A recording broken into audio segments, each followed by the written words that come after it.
অনিন্দ, তোমার জন্য না একটা সুখবর আছে। আজকাল খেয়াল করে দেখলাম আমি তোমার পুরনো সত্তাকে ভুলতে বসেছি। একদম সত্যি বলছি, বিশ্বাস করো। মোর্চে ধরা অতীত নিয়ে ইদানিং আর ঘাটছি না। মলাট বাঁধানো আতপড়া ফেলে রাখা বইয়ে যেমন ধুলো পড়ে, মনে করো আমাদের সম্পর্কেও ধুলোর স্তূপ জমেছে। যে ধুলোয় বেখেয়ালে পা দিলেও চোখের পাতা ইদানিং আর ভিজছে না। কি অদ্ভুত না? কি অদ্ভুত!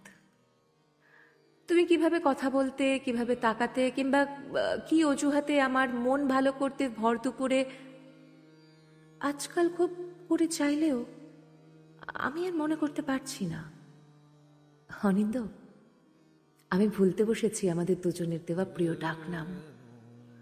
এই যে আমি তোমায় বলছি,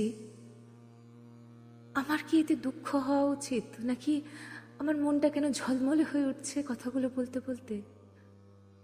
আমি জানি না। বয়স যে বাড়েনি তা বলবো না, তবে আমার সকল ভাবলেশহীনতার দায় কেবল আমার বয়স দিয়ে থাকতে চাই না। অনিন্দ, মানুষ কত অনায়াসে সব ছাড়তে পারে বলো? পুরনো ঠিকানা, অস্তিত্ব, অসহায়তা, সব। তবে শুরুর দিকটা এতটা সহজ ছিল না। বেশ ভুগেছি। আমার বারাসাতে দোতলার ঘরটার কথা মনে আছে অনিন্দ? কত বড় উঠোন ছিল। সন্ধেবেলায় মাথার উপরে চাঁদ, ফেরের পূর্ণিমার চাঁদ নামতো। এত সুন্দর সে আলো। সন্ধে হলে মা কুমড়ো ফুলের বড়া ভাজত, আর রেডিওতে হেমন্ত মুখোপাধ্যায়ের গান শুনতেন বাবা। আমি শখ করে জবা আর সন্ধ্যামালতী ফুলের বাগান করলাম ছাদে। তার ঠিক পাশে তোমার দেওয়া গন্ধরাজ ফুলের ছোট গাছ। শীতের রাতে জানলা দিয়ে হু হু করে ঢোকা সেই ফুলের গন্ধে আমার ভারী নেশা হতো। ভোর রাতে পর্দার ফাঁকে শীতের কুয়াশা নামত। তারপর প্রায় সপ্তাহান্তে তোমার সাথে দেখা। বারাসাত থেকে বিকেলে ট্রেনে চেপে একেবারে বনগাঁ স্টেশন, তারপর এক ফালি মাঠ পেরিয়ে মিঠুদার চায়ের দোকান। তাতে সন্ধে নামলে চায়ের কাপে আমরা আড্ডা জমাতাম। সে আড্ডায় দারুণ একটা প্রাণ ছিল। বেশ তো ভালোই চলছিল। তবে কি জানো, আমাদের জীবনে সুখে থাকার দিনগুলো বেশ চট করেই ফুরিয়ে যায়, তাই না? তারপর তারপর প্রায় মাস তিনেক তোমার কোনো খবর পাইনি। তোমায় যত চিঠি লিখেছিলাম এক এক করে সব ফেরত এলো। অনিন্দ, যারা নিজের ইচ্ছেতে ঠিকানা বদলে নিতে চায় তাদের আর খুঁজতে নেই।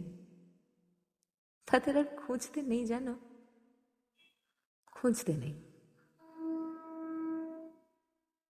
আমিও সে থেকে তোমায় আর খুঁজিনি। তুমি হারাতে চাইলে আমি পিছুটান রাখিনি। এখনো মনে পড়ে আমার সেই দোতলার বাড়িটা থেকে আমি বেরোইনি বহু মাস। ঠিকানাহীন অপেক্ষা, অসহায়ত্ব।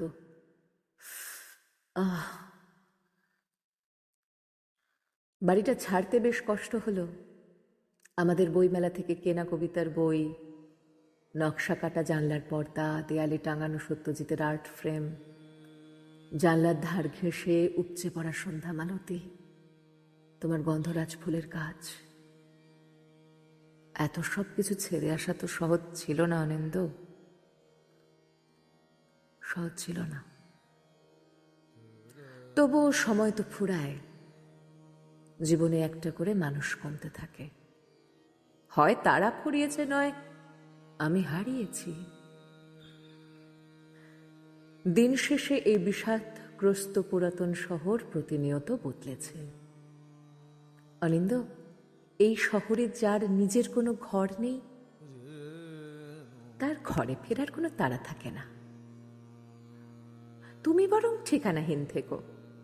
কখনো কোনো ফাঁকা স্টেশনে তোমার অবয়বের ছায়া ক্লান্তিতে এসে মাথা ঠেকালে সেদিন আমিও না হয় ব্যস্ততায় পাশ কাটিয়ে এড়িয়ে যাব, অবিকল তোমার মতো। হোক তা অনেক বছর পর।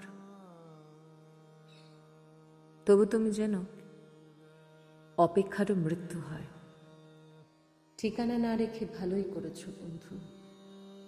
না আসার কোনো কারণ সাজাতে হবে না তোমায় আর। বানানো কাহিনী শোনাতে হবে না কথা দিয়ে না রাখার। তোমার হিসাবে কি ভুল রয়েছে নিজেই ধরেছ তুমি। ভুলে যেতে চেয়ে ভালোই করেছো তুমি। আমার নিয়তি নিয়ে কোনো অভিযোগ দিয়ে আমিও পাবো না কোনো অবকাশ কোনো কথা জানাবার। না আসার কোনো কারণ সাজাতে হবে না তোমায় আর। ঠিকানা না রেখে ভালোই করেছো বন্ধু। না আসার কোনো কারণ সাজাতে হবে না তোমায় আর।